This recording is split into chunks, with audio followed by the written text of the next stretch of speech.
king of the kingdom of God is Jesus. Dan raja dan kerajaan Allah ini adalah Yesus. That means Jesus wants to be the king of your heart. Artinya ketika saudara mengundang Yesus dalam pribadi dalam hidup saudara, Yesus sekarang sudah jadi raja atas hidup saudara dalam hati saudara. Hallelujah! Hallelujah! This is what God wants. Inilah yang dikehendaki oleh Allah. That in everybody's life, Di dalam setiap kehidupan setiap umatnya, in every person who lives in this world, dalam setiap pribadi manusia yang ada di muka bumi ini, that Jesus Christ becomes the king of their heart. yang Yesus kehendaki adalah supaya kita menjadikan Yesus itu sebagai raja atas hati kita. And this is what we call ourselves Christians. Nah, dengan begitu ketika kita sudah menjadikan Yesus sebagai raja atas hati kita itu, kita baru kita bisa menyebut diri kita orang Kristen. When we have a living love relationship between us and Jesus Christ and the Father in heaven. Yaitu ketika kita memiliki satu hubungan kasih antara kita dengan Yesus Kristus dan Bapa di surga. Hallelujah! Haleluya. Hallelujah! Haleluya. Psalm 22, verse 28, it says also, Psalm 22, Mazmur 22 dikatakan juga the kingdom is the Lord's. bahwa kerajaan itu adalah Tuhan. The kingdom of God belongs to God. Artinya kerajaan Allah itu adalah miliknya Tuhan. And now He's using the church, the born-again Christians, to spread His kingdom even on earth. Sekarang ia memakai setiap orang Kristen yang lahir baru setiap umat-umat dan setiap gereja-gerejanya untuk menjalankan kerajaan di muka bumi. Even today, in the world, we have countries which are still a kingdom. Bahkan di dunia ini sekarang ada beberapa negara yang masih bersifat kerajaan. I don't know about Indonesia, it's too much, but Thailand definitely is still a kingdom. Saya nggak tahu kalau Indonesia mungkin kalau pakai kerajaan terlalu banyak, tapi kalau di Thailand dia pakai kerajaan. And they have a king who rules Thailand. Dan ada raja yang menguasai Thailand. They make all the laws of the justice, Ya mereka semua raja itu yang membuat setiap hukum-hukum yang ada. and they have the political parliaments. Dan ada argumen politiknya juga. But finally, the king in Thailand is the last authority. Tetapi yang paling utama adalah raja itu yang memiliki otoritas terakhir di sana. And the same is in the kingdom of God. Jesus Christ is the highest authority. Begitu juga dalam kerajaan Allah, Yesus Kristus itu memiliki otoritas tertinggi di dalam kerajaan ini. And when we are really Christians and follow Jesus, Dan kalau kita betul-betul orang-orang Kristen yang bersungguh-sungguh mengikuti Yesus, He wants us also to live like He lives, a righteous and holy life. maka ia juga menginginkan kita untuk bisa menghidupi satu kehidupan yang benar dan kudus yang berkenan di hadapannya. You can go to the book of Romans, chapter 14, Anda bisa lihat di dalam Roma pasal yang ke-14 verse 17. ayat yang ke-17. There was a church in these ancient times from the Roman Empire, Dalam kerajaan Roma ada satu gereja Tuhan and there were Christians. dan mereka orang Kristen. And sometimes there was confusion in the church Tetapi kemudian ada suatu kebingungan kadang-kadang terjadi di dalam gereja about the kingdom of God. tentang kerajaan Allah. Because these guys, 2,000 years ago, Karena 2000 tahun yang lalu, when they came together to worship God, ketika orang-orang ini datang berkumpul bersama menyembah Tuhan, they brought so much food and wine, mereka kalau berkumpul itu mereka banyak bawa makanan, bawa anggur. and finally they start just to eat and drink and don't worship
kingdom of God. Dalam kerajaan Allah ini segala-sesuatunya yang ada hanyalah kebenaran. Nobody is sinning, nobody is doing wrong. Tidak ada yang berdosa, tidak ada yang melakukan kesalahan. There's no corruption in the kingdom of God. Tidak ada korupsi dalam kerajaan Allah.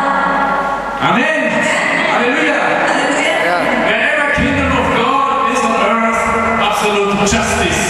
Jadi kapan saja ada kerajaan Allah terbentuk di muka bumi ini, maka di situ ada satu keadilan yang pasti terjadi. Hallelujah. Haleluya. And also the kingdom of God is peace.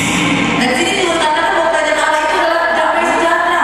Also when we accepted Christ in our heart, we have peace with God. Artinya ketika kita terima Kristus masuk dalam kehidupan kita, dalam hati kita, maka kita punya damai dengan Tuhan, kita punya damai sejahtera dengan Tuhan. Because we know our final destiny, Kenapa? Karena kita sudah mengetahui tujuan akhir kita atau takdir kita, which is heaven. yaitu surga. Heaven. Surga. One day we will all die here physically. Suatu hari nanti semua kita ada di sini pasti meninggal secara fisik. And it doesn't matter if you're a mechanic, a doctor, a lawyer.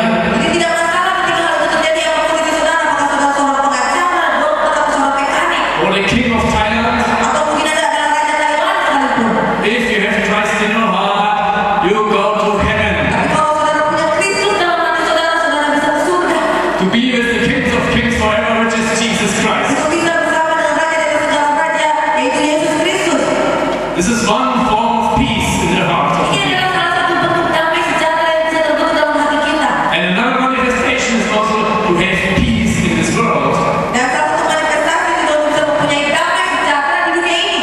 You know that many countries are fighting with each other. Anda sudah tahu semua negara sekarang ini banyak negara yang saling berperang satu dengan yang lain. I think right now Iran is trying to build a bomb to shoot it to Israel. Bahkan saat ini Iran sedang berusaha untuk menyerang Israel.